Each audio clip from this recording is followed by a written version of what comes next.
1000 മാസങ്ങൾ, അതായത് 83 വർഷം, അതിനേക്കാളും പ്രതിഫലം നിറഞ്ഞ ഒരു രാത്രി നോക്കൂ. അതാണ് ലൈലത്തുൽ ഖദർ. 83 വർഷം നമ്മൾ ഇബാദത്തിൽ മുഴുകുന്ന ഒരു അവസ്ഥ ആലോചിച്ച് നോക്കൂ. അതൊറ്റ രാത്രി കൊണ്ട് കിട്ടുകയാണെങ്കിലോ. ഇന്നാ അൻസൽനാഹു ഫീ ലൈലത്തിൽ ഖദർ വമാ അദ്റാക മാ ലൈലത്തുൽ ഖദർ ലൈലത്തുൽ ഖദ്രി ഖൈറും മിൻ അൽഫി ശഹർ تنزل الملائكة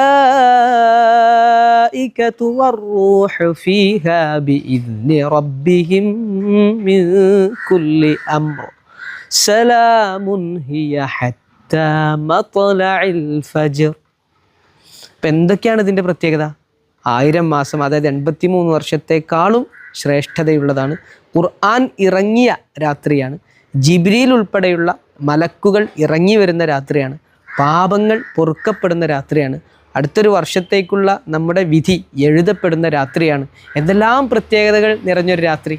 ഇതിനെങ്ങനെ തിരിച്ചറിയാമെന്നൊക്കെ ചില അടയാളങ്ങളൊക്കെ വെച്ച് പറഞ്ഞു. റമദാൻ്റെ അവസാന 10 ഒറ്റയായ ദിവസങ്ങളിലൊക്കെ എല്ലാ ദിവസവും നമുക്കിത് പ്രതീക്ഷിക്കാം.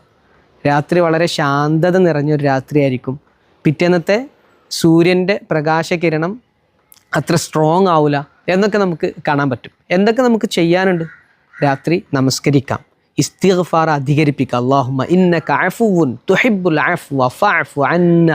അല്ലാഹുവേ, നീ വിട്ടുവീഴ്ച ചെയ്യുന്നവനാണ്, വിട്ടുവീഴ്ച ഇഷ്ടപ്പെടുന്നവനാണ്, അതുകൊണ്ട് എനിക്ക് നീ വിട്ടുവീഴ്ച ചെയ്തു തരണമേ എന്ന് പ്രാർത്ഥിക്കുക.